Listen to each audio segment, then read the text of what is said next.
Okay, this is just going to be a quick tutorial how to use Audacity.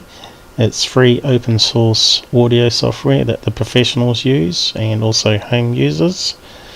And you can record your voice and edit mistakes out and clean up the background noise, and then use it in your video production by importing it into a program like Vegas Pro 14 or Adobe After Effects. And you can add various other filters and effects.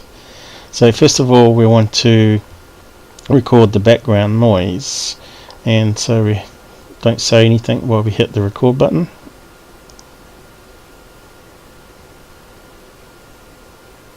And that will do. And now we've got a slice of silence, and then if we play back you might be able to hear it. So that will be a good segment for our noise profile. So we go up to Effect and Noise, Effect, Noise Reduction, and get Profile. Now we can delete that. That's all we needed. Now we can start producing our voice sentences for our movie.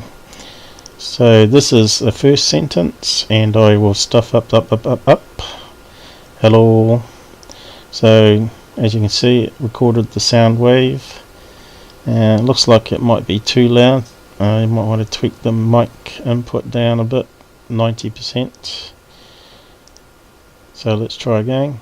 Hello, testing 1 2 3. I'm going to stuff up here. Hit stop. And now if we play it back. Hello, testing 1 2 3. I'm going to stuff up here. Now because I'm using software to record this tutorial, it's recording its own sound, so it won't get the benefit of the noise reduction from this software, because I'm demonstrating how to use the audio software while using another piece of software that's recording the audio at the same time. Hopefully that makes sense. So also, if you go up here, I've got sync lock tracks.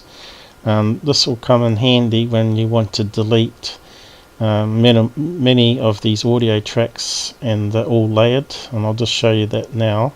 So if I click on the end here, this is where I'm going to be recording from, with that chunk of silence, even though it's wrong. This is the second sentence, blah blah blah, and you can see it's got another audio track, but it's in the wrong position here, so we can actually delete all that there, and it keeps it in sync. Stuff up here. This is the second sentence, blah blah blah, and you can record a third sentence. Click at the end here. This is the third sentence, and if you keep making mistakes you can keep stopping, delete the end bit off. And you can use the keyboard delete, which is quicker. And you can record the fourth sentence is now active.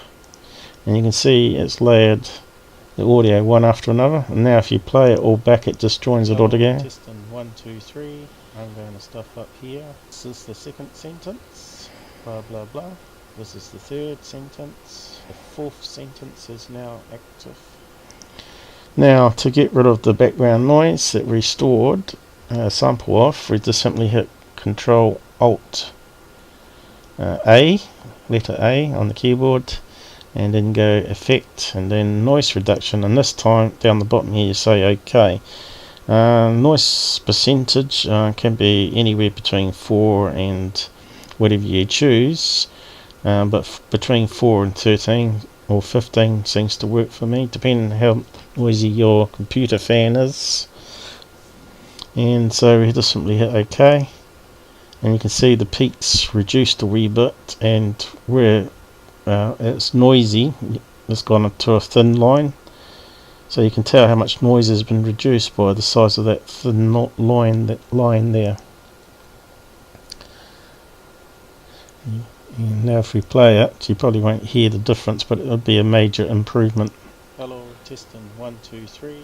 I'm going to stuff up here. This is the second sentence, blah blah blah. This is the third sentence. The fourth sentence is now. So you can see it's very easy, and that was in my headset, that was as clear as a studio recording. So it's a simple piece of software, and you can cut and slice pieces out wherever you want to, and it keeps everything in sync. As you can see, it moved it all back after we cut that piece at the top off. Stuff up here. This is the second. Hello, testing 1 2 3. Stuff up here. This is the second sentence. So that's it. Have fun having a play yourself and see how you go. But at the end you want to export it, and I choose MP3, but you can choose other formats, but MP3 is all you need really.